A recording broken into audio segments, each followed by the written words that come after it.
You're about to watch part 6 of the Dan Burisch interview. But first, I would like to introduce a new expert witness to our story. In 2005, Bill Hamilton held a lecture discussing Dan in extreme detail. What you are about to hear in this extremely rare clip is his disclosure.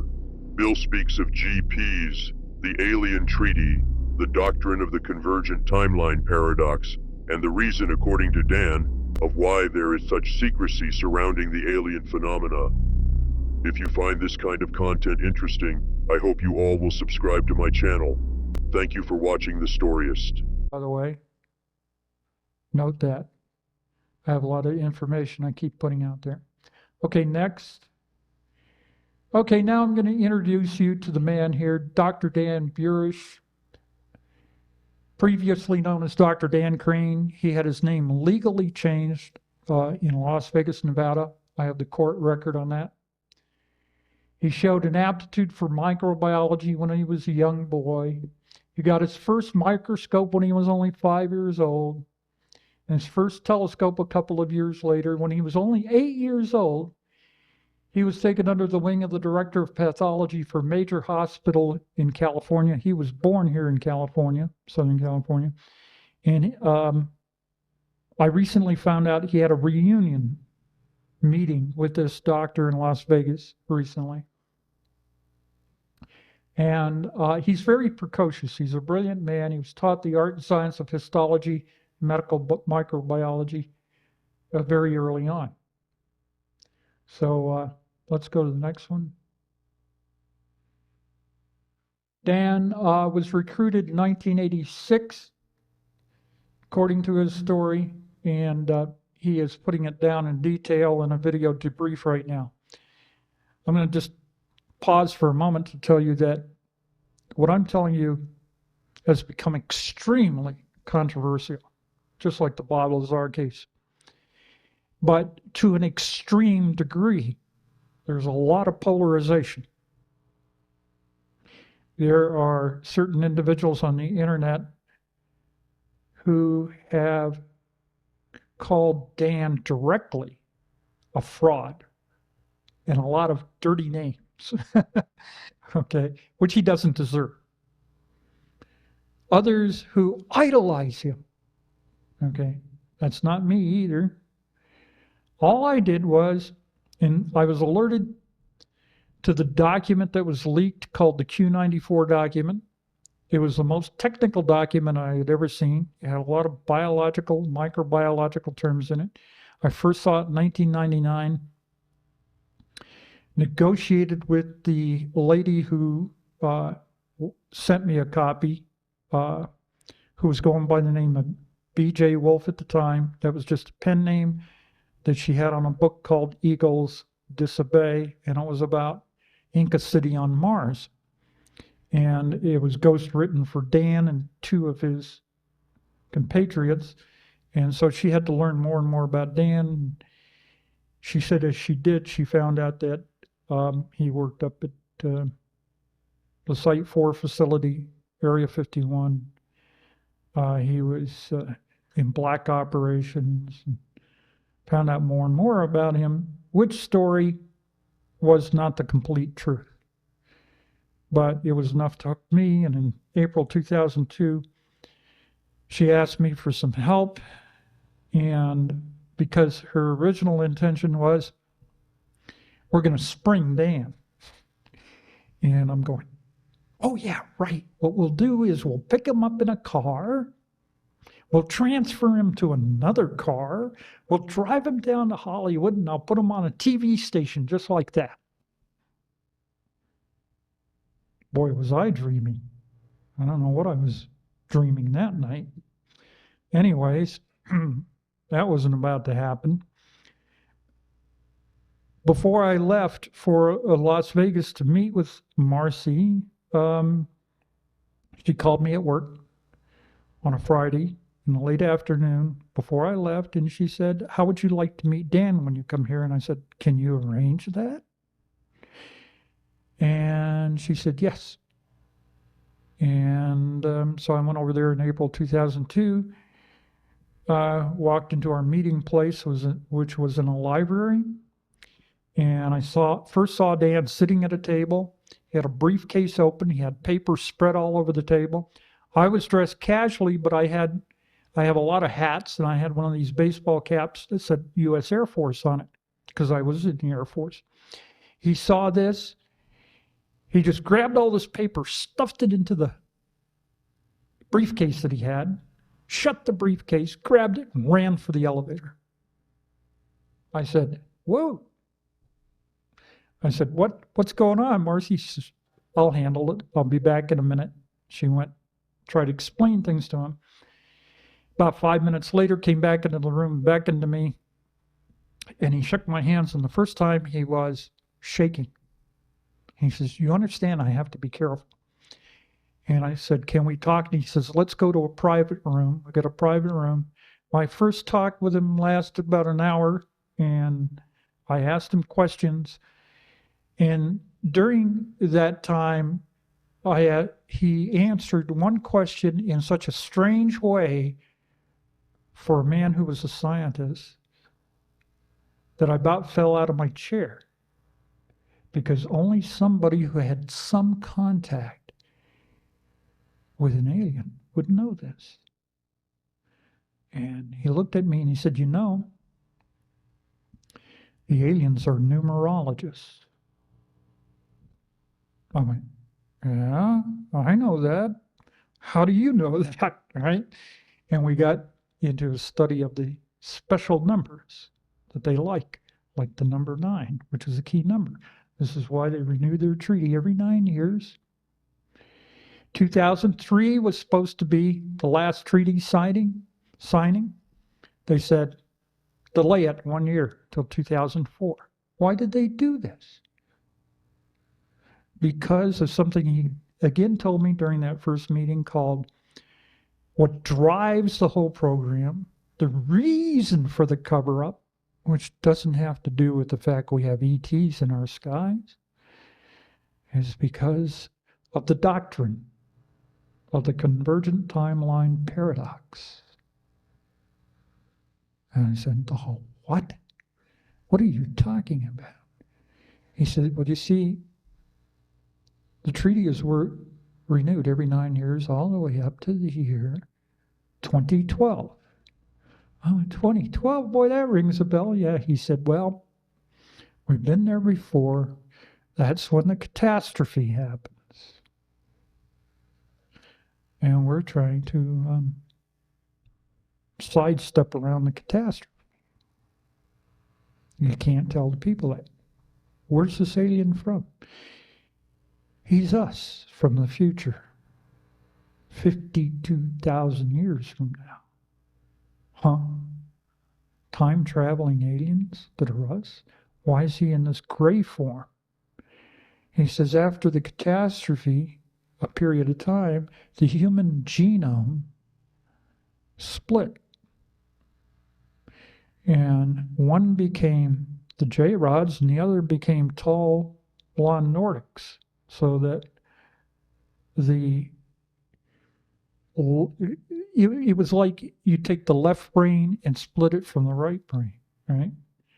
And the qualities of one went one way and qualities of the other went another way. And I say, oh, I see. Nobody will believe it.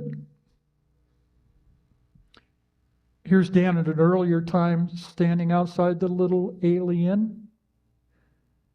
He was approached by agents that said they worked for the Department of Naval Intelligence. Don't look it up. Doesn't exist. There's an Office of Naval Intelligence, not a department. Bob Lazar had one of his tax forms, and there was Department of Naval Intelligence on there. That was one little piece of evidence that journalist George Knapp had that Bob Lazar worked out at S4. When I talked to Dan's mother and father, John and Dodie Crane, John Crane said, I used to help out Dan with his taxes because Dan's not real savvy with finances. And He's brilliant with science, with biology, with chemistry, but not with finances. And he said that was the same thing on his form that he got from the government. His W-2 wage form said Department of Naval Intelligence. Okay, next. Here's just one thing inviting Dan to join the New York Academy of Sciences. He said that he got his PhD from State University, New York. There's a possibility that the New York Academy of Sciences gets new PhD candidates lists and sends them an invitation. We can get no confirmation that there was ever a student by the name of Dan Crane, Dan Burisch, or any combination thereof at State University of New York. We do have a notarized statement by a man who worked with Dan, who said he was going to go into a business on the side with Dan, called State University New York in 1995, and they confirmed at that time his PhD. We have another notarized statement from his mother that said she got it in one of these cylinders that you get in the mail. So he had that document, and then it was handed over to his wife, who promptly put it away in a vault and made it inaccessible. Okay, next. But we do know that Dan graduated from the University of Nevada at Las Vegas. And here he is working in a chem lab. He wanted to be a medical doctor at the time because his grandfather died of cancer. He wanted to find a cure for cancer.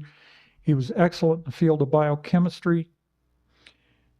He refused to falsify some test results that one of the professors was experimenting with. I believe it was Laetrile on mice. At that time, it was a popular way to treat cancer. And he refused to endorse the test results. And the professor said, I can blackball you at this school. And he went home, and his father brought him back, and he enrolled in psychology just to finish up his degree. But he does have all the credits requisite for biology, and he even has a graduation ring that says BS in biology. Okay, next. Dan didn't always work up at S4. They only had him working up there a couple of years. I think from 1992 through early 1995. And then he lived in town. He was only called up every now and then for in an advisory role, or they would say, get out your microscope, we want you to look at this, different things like that. So he had taken a regular job as a parole officer with the sheriff's department, later on in security. They were required to have jobs like this. Well, for one thing, Majestic doesn't give him a paycheck. They will provide for his needs, but no paycheck, nothing traceable anymore, right? Especially since Lazar opened up his mouth. So, his wife worked, he worked, and he wanted to follow up on something he had learned directly from direct communication with the J-Rod, which was to drill down into ancient bedrock up here on Frenchman Mountain, which is on the east side of Las Vegas, coincidentally near where John Lear lives. And there, he picked up a sample of something down in the bedrock that he looked under a microscope, and this is when he discovered this amazing particle he calls the Ganesh particle. We do not know what it is. he believes it's some kind of, well, I believe it's a micro form of what we call ball lightning or plasma. But this thing carries a program, and it seems to emerge when a crystal is electrically stimulated with a certain voltage, seems to emerge out of what he calls a portal. Now, what does it do? Well, he discovered if you put a cell, a denuded cell or a damaged cell, near this Ganesh particle, it generates what in biology they call a cross bridge. And the cross bridge connects with the cell and regenerates. Dan has gone way beyond that to the point of where he now thinks on any planet where you have silicon dioxide, which means you may have oxygen in the atmosphere, silicon dioxide in the soil, where it can form crystals, you may get these Ganesh particles, and it may be these Ganesh particles that generated the first monocells, prokaryotic cells, or ancient archaean cells, and maybe even further on, eukaryotic multi-celled creatures. But, and I agree with him here, because the more and more I studied molecular biology myself, I had to go to class at UCLA to try to keep up with some of this terminology. I also came to the conclusion, being that I am a information technologist and have worked with computers and work with codes, that DNA is a code. And that code contains an instruction set. And it seems like out of all the DNA in the human genome, 93% of it seems to be inactive. But now they know it's not what they used to call junk DNA, but that this DNA also plays a role in producing what DNA produces, which is polypeptides, amino acids, and chains of molecules that become proteins, which become the structure of our functioning bodies. It's all as if it were designed by a magnificent intelligence. Of course, myself, I have gone to the point, because of some of my own personal experiences, of reaching the conclusion that the entire universe is expressing a substrata of itself which is encoded. All of its laws, all of its rules, everything from subatomic level on up is generated by code. Okay, next. These are the diagrams done professionally. According to Bob Lazar, the first level, Papoose,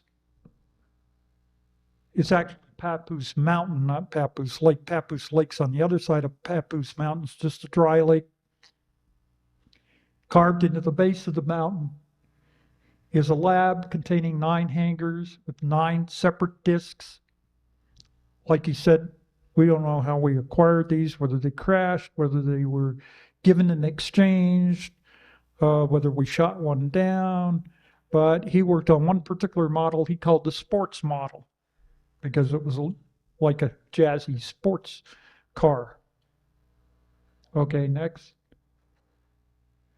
Now, this drawing was done according to Dan's description of underground level 4, where they installed later on biological labs, and a special level 5, where an elevator bypassed level 4 and went down at a slanting angle to get down to level 5, in which there was a special, he said, environmental chamber, in which the J-Rod, who was suffering from a peripheral neuropathy because of some kind of degeneration in his system, was housed in a special environmental unit. And there was a suite, which he called the ambassadorial suite.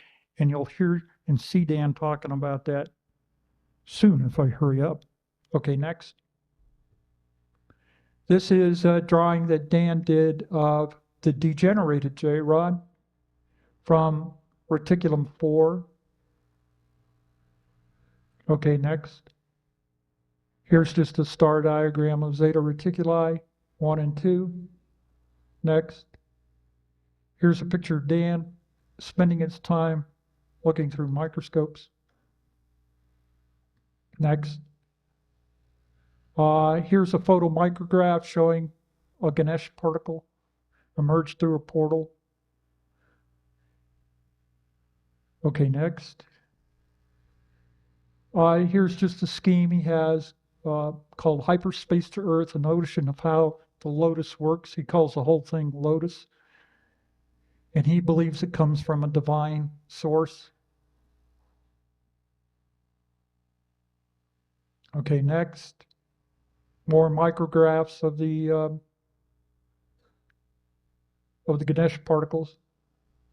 I brought up the term biophotons. He asked me to do some research on biophotons because I'm more familiar with physics. And I did so, submitted a couple of papers on this. He made those papers part of his project papers and delivered them to Washington, D.C. And I went, what did I just do? Okay, next. Dan is now retired as of March 2005 in emeritus status with respect to Majestic 12. So as you could see, when I first met him, he was still operational, serving as science director of Project Lotus.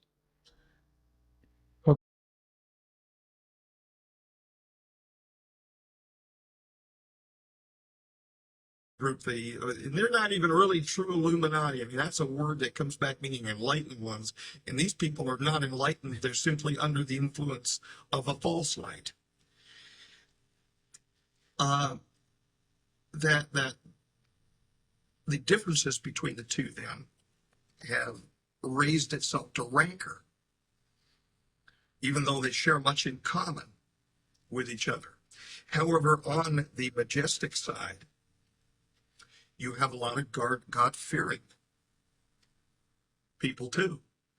A lot, and I'm not talking about specifically here the 12. I'm talking about the line people, the people that we've worked with. Good people to the bone, to the soul, who want nothing but good for the world. So basically, what you're talking about is there seems to be an alliance between, for lack of a better word, the so-called Illuminati group that is satanic followers, and the P45s, what you call the P45s, and the Majestic group, which, even though it has some members from the Illuminati, basically is siding with the P52s. Yeah, I wouldn't really call them some. I would say that they are Freemasons who have accepted the Luciferian influence. In other words, I personally disagree with it. Mm-hmm. The Luciferian influence, but are still acting as good people. For the benefit of humanity. For the benefit of humanity, exactly. And then there are some that I've interacted with who are involved with the so-called true Illuminati in Europe that are God-fearing people too. There's dirty coins and there's polished coins on both sides.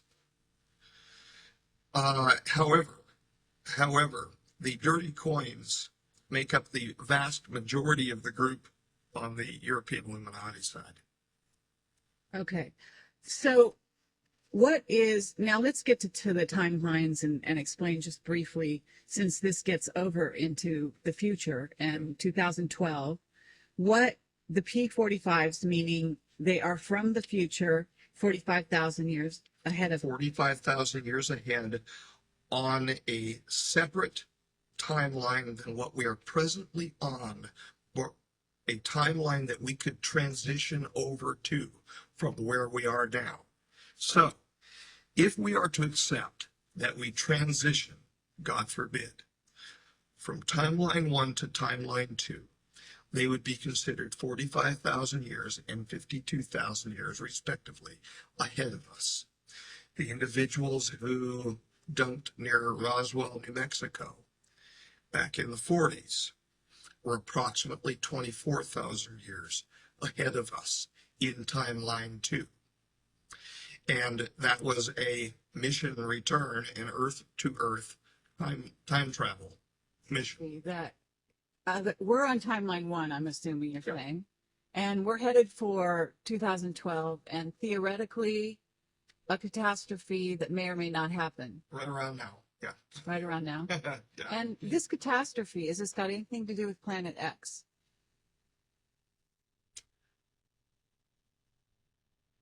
I don't know. There is the most honest answer I can provide you. I know a lot of lore about a rogue planet coming in. However, the material that I've actually seen on a repetitive crossing, if you will, of Earth with catastrophic influences happens not only because of a matter of physics, of rogue, and I don't mean this toward like J-Rod rogue, but rogue crossings near Earth asteroids or comets. What I have heard is that to precipitate the catastrophe, there would be, as we pass into the plane of Milky Way, some sort of energetic burst through the plane of the galaxy by virtue of wormholes that travel through the plane of the galaxy from the center of the galaxy, which have been depicted in ancient lore called the serpent rope, even of the ancients. And that the serpent rope would return at the time of the end of the Mayan calendar, revealing, and there are several perspectives as to what it will reveal. But that during this same time, the history of the J-Rods record that this burst will cause a disruption in the sun, and that concomitantly with energetic bursts from the sun and from the wormholes which would be passing through our planet, that there would be a disaster provoked by virtue of these time travel devices, the Stargate devices, and the time viewing devices, the looking glass devices, spontaneously turning on and directing an inappropriate amount of energy into the crust of the Earth, precipitating a geophysical disaster. This geophysical disaster, in accordance with the history of the J-Rods, record that over 4,157,000,000 die over a several-year period by virtue of a geophysical shift in the crust. So this is what Is trying to be numb when I think of numbers that way. is trying to be prevented. Is Yes. this right? Yes, very true. And how is it going to be prevented?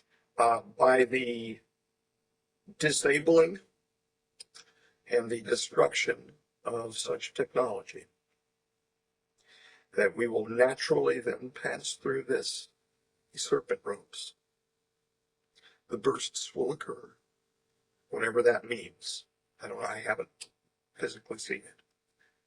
But the bursts will occur, and there would be an imparting of energy to our planet that will gradually, naturally cause changes in the human species and the life on our planet. And that these changes would be positive changes to our people. And I frankly think that it's already happening. there's a rise worldwide and I don't think it's just given the size of the population increase. But there is a rise in very spiritual, talented people. There is a rise in savants, the indigo children. It's definitely, from what I've seen from reading about them, a real phenomenon. These children are of a new time, and I think they're of the timeline time. We're seeing, I think, in these children, these great kids, an expression of what we will be in our own future, our next kind of step ahead. You're not looking millions of years ahead or anything like that, but our next step ahead. And it's a wonderful rise in consciousness that I think will precipitate the next renaissance for other people. I see it happening. The numbers that we received before the looking glass was shut down, disbanded, was that there would be a 19% probability with an 85% confidence that the disaster would occur, that there would be a transition from timeline 1 to timeline 2. But that then means that there's an 81% chance that it won't. And so the individuals who want to carry the negative, I'm convinced that it's going to occur, are not presenting the facts. The facts are, this is the material that we have available that we know. So what you're saying is the Illuminati, to get back to that thread, Yes. is basically the side that believes that the transition is going to occur from one timeline to the other. Not only do they believe that it will occur, they want to provoke it. But how does it benefit them to provoke it? Why should they want to be P45s? They don't. The living ones don't. They're looking at the P45s as a means to an end for them. They're not going to live that long. They're just going to live a normal human life and die. So they want the control for themselves. The fact that the P45s, that's how immoral these people are. The fact that the P45s are wanting us to, at their stage in their own development, have a disaster which justifies their own history, is being used as a means to an end by the Illuminati, who would like to see that the population is culled so that they can gain greater control. They don't care. So, okay, so They just what? want for themselves. There are really human beings that don't care, or that care that little. So what you're saying is the Illuminati want the catastrophe to occur, Yes. so that a certain number, 3/4 is the number I've heard, of humanity dies. They get the earth History to reads themselves. about a little over 2/3. That's what the history Okay, of the J-Rods 2/3. actually read. All right, 2/3. And then what? I mean, they've still had to live through earth changes and cataclysms, right? Right. But these people are also the ones who have their guaranteed positions in the safety zones, underground facilities, etc. And so they are presumed. It is not known for certain, but they are presumed to actually then be the progenitors, if you will, of the people who become the J-Rods. Understand. But in a sense, there is a thought that, in a sense, the P45s, that side of humanity, possibly becomes almost soulless. They become repressed. They still have their same souls, because even after 7,000 more years of development, I could see the soul. I mean, as you see the heart of another human being, I could see the soul in Kaela. So it didn't. But Kaela was not a P45. No, he was a P52. But that just means that he was 7,000 years along the T2 timeline from when the P45s. So he used to be, or his people used to be a P45. Yes. And a P46, 47, 48. Yes. Yes. Okay. Yes. So the soul didn't go away and then come back. It's been there. But then, you know what? Look, you can say that some people are soulless. The Nazis. How much soul did they have when they threw my grandpa onto a car? How much soul did they have? We know what they had, a human soul. As black as apparently what it was, or it's covered over in their demented brains. But I still pray for them that even then, that they've made whole with God. But they still had their souls, even though it was repressed. So, Like manner, the P-45s have a soul. okay. Well, then okay, you've talked about the P-52 Orions and the P-52 J-Rods. Am I right? Mhm. Okay. What causes the split? Because the Orions, I'm thinking, are the blonde Nordics.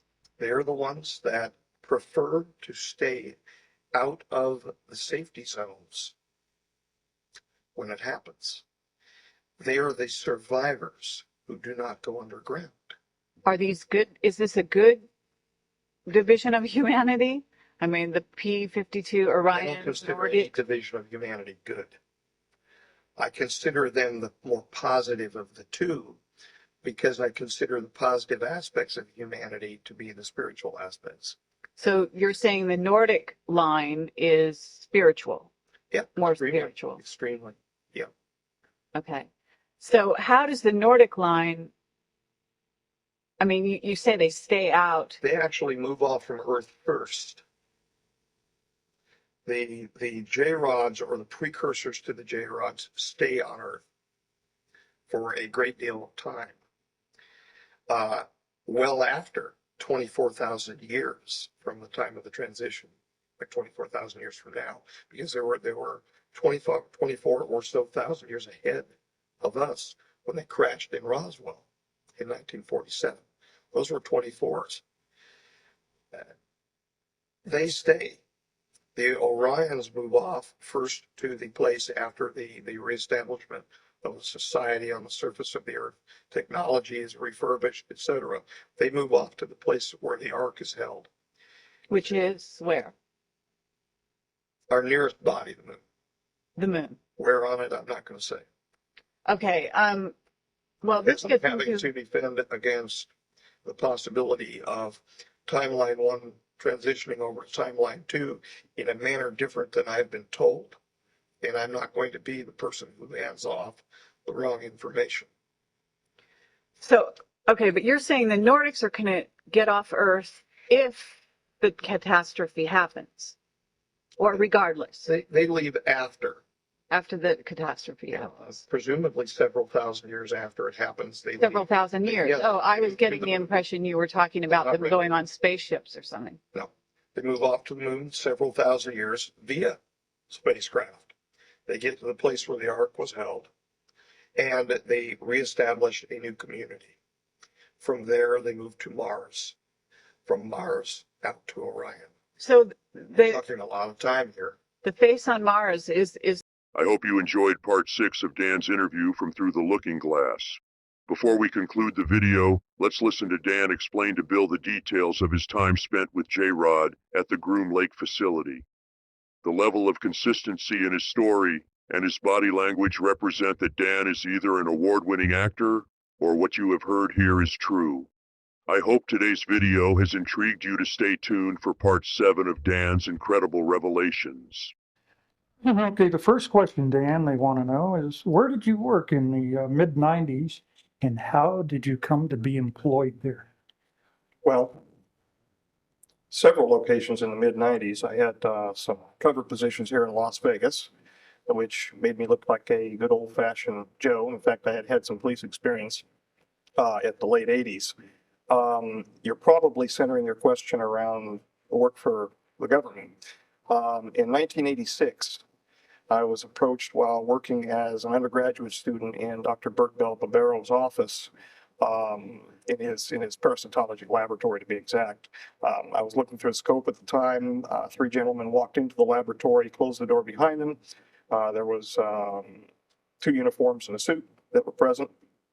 Both of the uniforms I would make as most probably being United States Navy. My memory of that one event's kind of hazy after seeing all of the suits and uniforms and whatnot. We spoke for a while. They asked me if I was interested in seeing the world and the like. Told him I in fact was. We went through several interview processes, not unlike this, and reviewed my background. I went through several background investigations. Finally, starting up 1991 timeframe, I was cleared for working past groom to the Papoose Mountain facility, that place that doesn't exist, about 90 miles north of here, the nowhere place. That's how I came to work there. My original assignment was at the Groom Lake facility to review histopathology slides. And I went through nearly a year's testing and then was basically let loose for a year, and I heard no contact from them. After that, I was brought back in and shown some higher grade slides of unknown origin. Following that, I was introduced into a working group and subsequently brought into the Papoose facility, the Site 4 facility. We worked for well over a year on slides of unknown origin. After I took a minimum leadership position under several of the other biologists who are already present, most of which are now deceased. You know the names of those individuals. I was then introduced into the level 4-5 facility, and the 4-5 coded for 9. You're aware. Yeah. This in ancient history. And so what we did is introduce the new members, myself amongst them, into the clean sphere area, and we were eventually shown the subject for which we were examining the slides. The slides were unusual in that they were in pressurized cells, and they were reviewed by us on a conveyor with a completely automatic microscope. We weren't touching anything. We give verbal commands. At the second instance, we were finally allowed to have a VRML, like keyboard, for examining the slides. And I digress, but then working with the J-Rod itself in the ambassadorial suite of the Clean Sphere suite. Now, was this under this Project Aquarius? Yes. Initially, I was assigned as a working member of Project Aquarius. Then finally, I was made an assistant working group leader. And then mysteriously, after one meeting with the J-Rod, I was asked to take the working group leader position. I didn't find out why I was asked to take the working group leader position until, well, within this last year. I never understood it because Stephen was older than I. He was my senior, not only in ability, but in age. And I would have never figured being advanced above an individual like that in ranking within a working group. And in fact, I never considered myself above him. We worked together. The Q94 document that you have in your possession was co-authored. My name went on there as the primary investigator because I was the working group leader. But in fact, he and I were both involved in the authoring of that document. Oh. Okay. Now, could you explain briefly what you were briefed on who and or what J-Rod was? Initially, I was briefed that J-Rod was an alien, specifically from the reticulum system to reticulum 4. Okay. I had no idea the truth. Yes, from 2 reticulum 4 now, but I had no idea the truth of how they came to be. As I said to you before, I have never met an alien, but I have met an extraterrestrial. I found out subsequent to interactions with the J-Rod. And again, they have personal names. The term J-Rod simply means 15, which was a basing name for where they're located, the number of light years from our location. So they took those names and they identified through the Sigma protocols, the linguistic protocols, with a rod symbol, which was an inertia symbol, and the letter J. And in fact, that was a combination of Mayan and Egyptian numerology having to do with a rod and a J, meaning 10 and 5 for 15. Okay. Now, 15 light years away, is that the police 876? 76 Charlie, from what I've been told. Mm-hmm. Okay. Now, he did not specifically Mhm. tell me that that was the location, but the number 15 was mentioned. Well, how They did call it apparently police 876, whatever. how did J-Rod get here? I mean, how did he, 15 light years away? That's, He crashed in 63, from what I understand, oh, is that right? outside of Kingman, Okay, Arizona. right. There was a problem involving his physiology and his biophysiological communication with the craft Mhm. went wrong. And of course, he's ill, as we know, with the MGUS and the paraprotein associated problems. And he crashed. And how was was he transported immediately from that crash site to the S4 facility and housed? That I don't know. Okay. That So I don't know. you don't know how he came to be at the facility in the first place? I believe he and associates were transferred separately. Mhm. He to the originally to the Groom Lake facility, Okay. and an associate to, I believe, Los Alamos. Los Alamos. I have no independent verification of where the associate went. All I can say is that he was there at Site 4, right? Now, you interacted with J-Rod. Was there a general procedure for this interaction? Well, there was not a general Protocol? procedure. There was a very specific procedure. Very specific, okay? After we would be brought in with our helper biologists, there was controlling helper biologists, those in the gallery, and then the introduction specialist, which was myself on a number of occasions. We entered the clean sphere through a large series of protocols involving pressurization and compartmentalization, no pun intended, until finally we were pressurized in fully encapsulated a TEC, a TES, total encapsulated suit for entrance into the clean sphere. Once we were pressurized and entered into the clean sphere, well, I should digress. We had a medical evaluation of all of that first, but they ceased doing that after a couple of medical evaluations. It was more just interested. Let's get you in and get the work done. I would enter into the clean sphere, and I was not supposed to communicate with the J-Rod at all. I was not supposed to know his name. The reality is we were communicating from the time that I entered into the ambassadorial suite external to the clean sphere, talking back and forth freely. I could hear whatever he was projecting at me from thought, and he could very clearly hear what I was thinking. I say hear, meaning perceive. I was supposed to stand over by a hologram projection system, which was run as like a teleprompter system over to my right that would be run inside of the clean sphere glass. Hold my hand up and mimic certain signs. And it became a joke. It really did. It became a joke. Those folks who were watching from the gallery running the show thought that I was standing there and mimicking the signs, and this was the only communication underway. They perceived on the day that the approach, the close approach that he made, the grabbing incident that he did with me, they perceived that there was a communication that occurred. So I began getting questioned quite extensively whether or not he in fact was communicating with me, because he had promised not to, apparently, with the Sigma unit.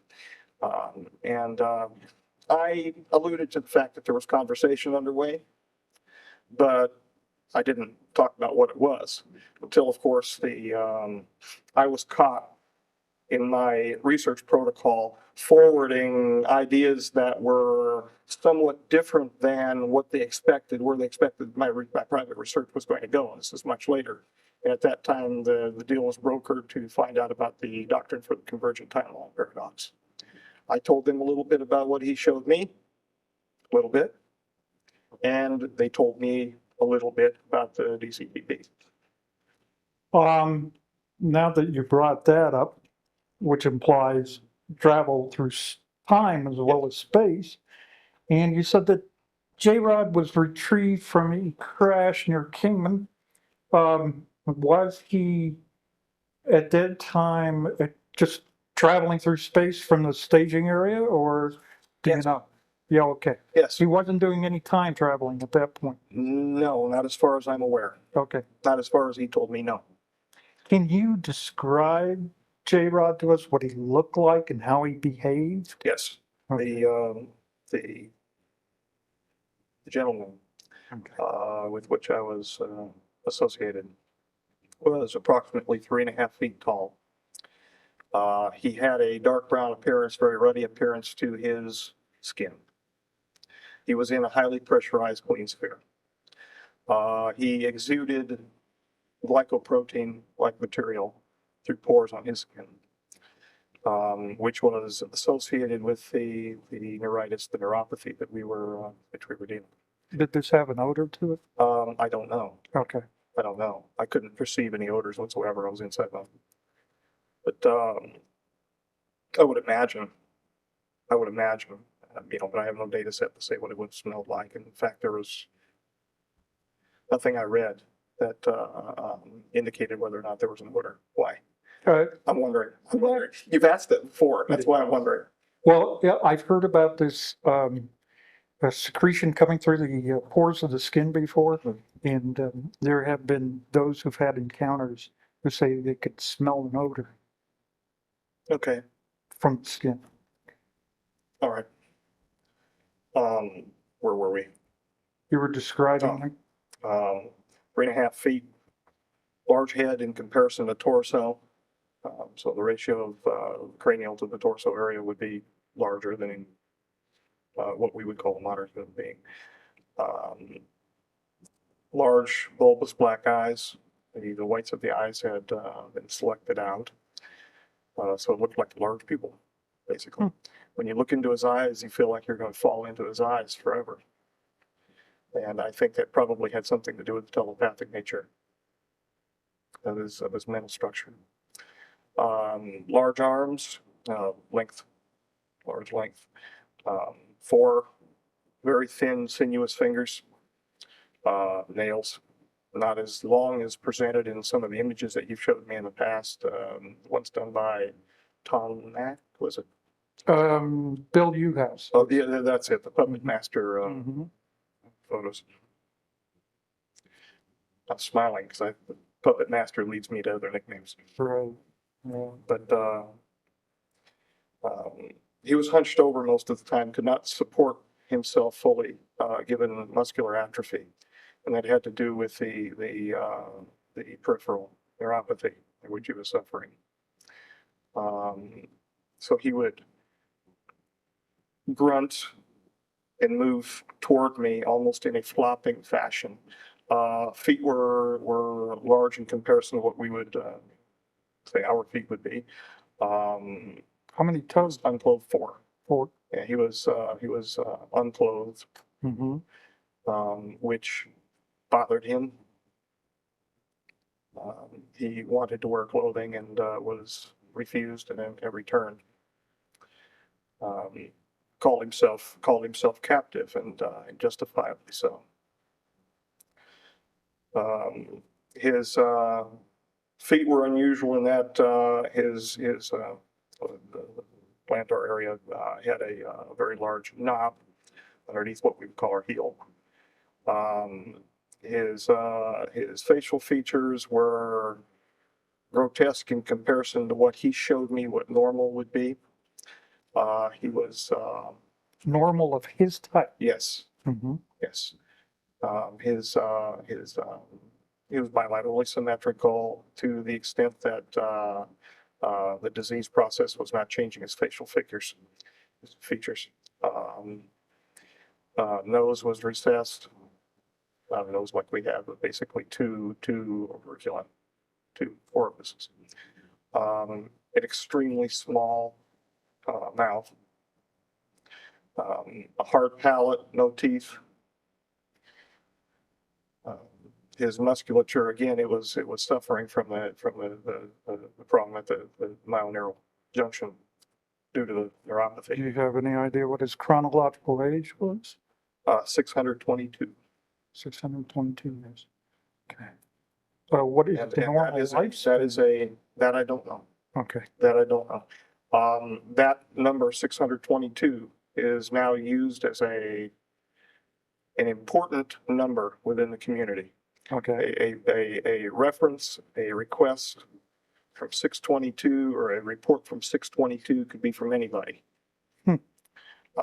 So it's used, and in fact, the SRP report that I have with me, the supplemental report for 0302 that I have, probably is labeled from reviewer 622. I haven't gonna get, it's gonna be a cold reading when we look at it, but it's probably from 622. Okay. They excrete in a manner that we would excrete. Their external genitalia are different than ours. The females have somewhat like vulva, but they have a clasper situation. The male has a male clasper, the female claspers. And if it looks like a disc with rectangular solids that are rotated into position for clasping at the inguinal region. They do have internal fertilization. Now, this was something you read because you didn't see a female, did you? No, this is something he showed me of his wife. Oh, internally. Yes. And how was that image presented to you? Did it appear I was inside the image. you were inside the image? That's what it felt like. Like virtual reality? Or? Yes. Everything that he showed me when this was the incident. When he projected it into me, it felt like I was there.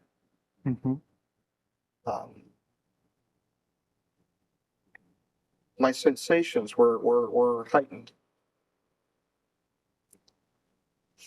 Quite extraordinary. Was there a background perceived? Was she in a domicile of some sort?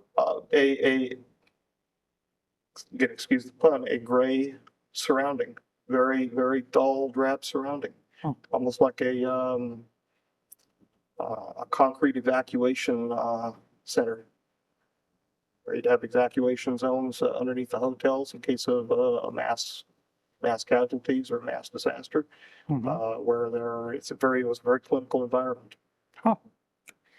So were you impressed that he was kind of depressed about his situation? He was extremely depressed. If we were determining human, I'm not a psychologist, but I think he would be termed as clinically depressed. Okay. He wept, but he didn't weep outside. He wept when he was with me. Well, could you estimate what his level of intellect was? Smarter than me. Mm-hmm. He was smarter than me by a long range. Did he have a wide range of knowledge? The mathematics that he showed me blew my mind. Oh, is that right? He showed me concurrently not only the equations for the rule of nines, but he also did so diagrammatically, and he did so with three-dimensional, like a VRML system, where I was watching cubes come together. So that if I was not understanding the script, I would understand it as a child learns group theory in mathematics. Highly evolved, highly intellectual, highly repressed emotionally. When I was with him, I felt great happiness to be with him, but I could feel his great sadness, not only because of what he wanted to become, what he knew he was by being present with us, but where he was and how he was being treated.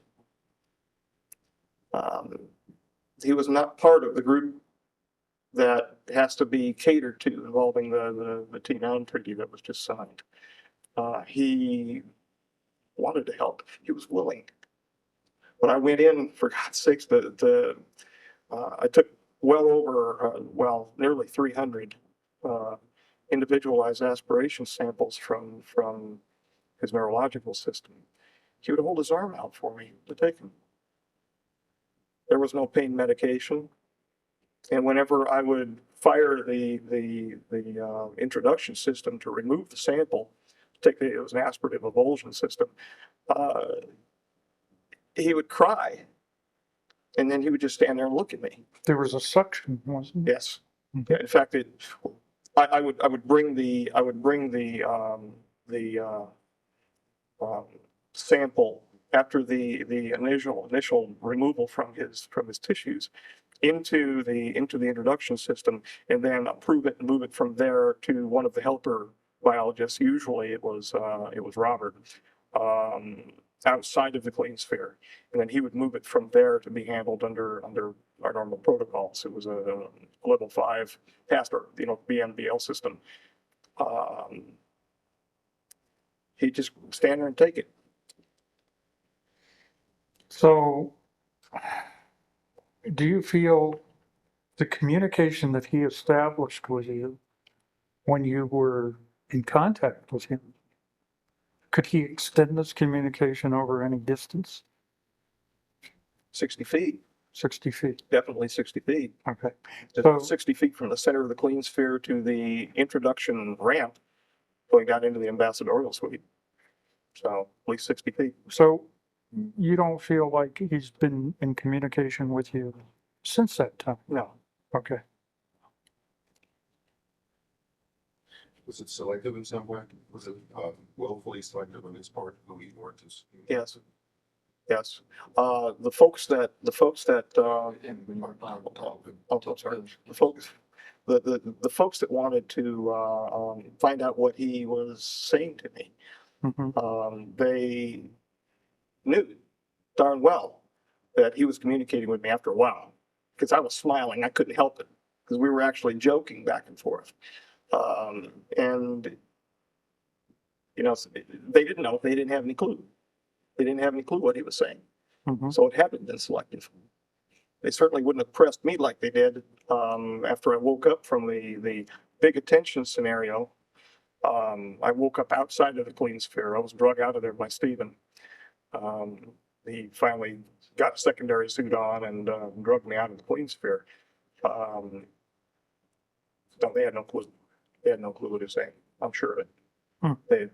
They were extra rough in removing my plug and my catheter and all of that business after I got out of the TES. Now, one of the things that I want to ask you now, departing slightly from this subject, we're going to ask this last question, then we're going to take a break, okay? And then we'll see where we go from there. But I'm smiling because I'm envisioning the lack of the lights. yeah, okay. But everybody's been asking me why, and of course you're going to have to restate this again. Why are you talking to us now? What is your intention in telling us about this, about your involvement? It's multifocal. Okay. It's multifocal. There's several reasons. The largest reason is not the most important reason. The largest reason from a personal perspective is to step out from under the Black Ops community Okay. and retire. I'm ready.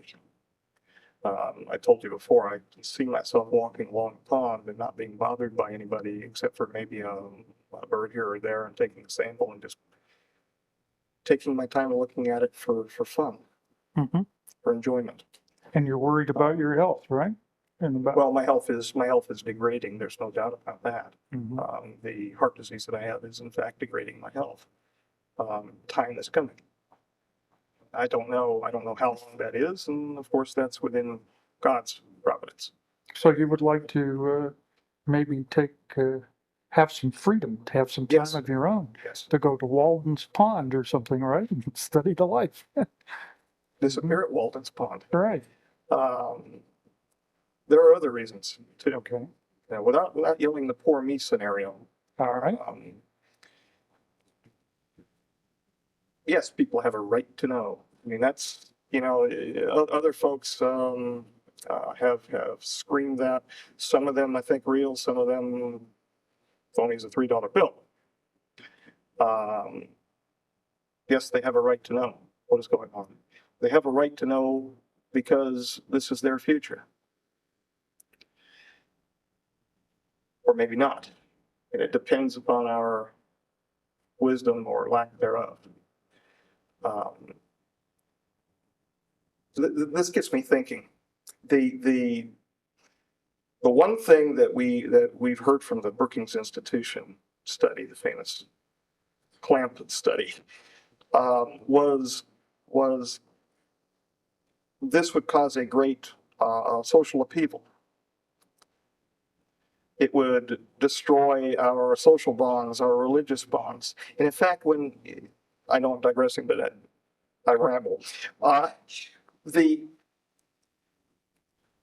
Every time an individual is approached with the issue of would this destroy your faith, I have heard, it's my experience only, I'm sure there are going to be varied opinions, no, it would strengthen it. It would strengthen it. From a certain perspective, yes. From another perspective, no. The Brookings Institution was correct on a certain level. Suspend disbelief for a moment and walk with the idea that this is real. That the ruins that are present on the moon and on Mars, the ancient temples, were in fact, and are in fact, the gifts of our own progeny. Can you imagine what is going to happen when those temples, which were prayed to as the gods, are found out to be nothing more than the creations of men, that the men themselves were those who were being worshipped, will fall headlong into the pool of Narcissus?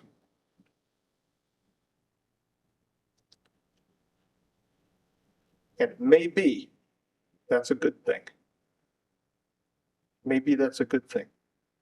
Maybe we'll find the truth, love, God, something other than buildings and stones and marble. Maybe we'll find out who he really is, or she, it, or just us. And each one of you needs to decide for yourself whether he is speaking the truth. I cannot decide that for you. I'm just here like an attorney in court. My father was an attorney, presenting a case to the jury saying, this is, there's a good case for this man being who he is. And there is supporting evidence for this. There are a lot of things still that do not make sense. There are gaps, there are discrepancies. I admit this to you. But I feel fundamentally, at the core of this man's story, he is telling the truth. But only time will tell, and like he said, it is our future that matters here. And I want to thank you very much for listening tonight.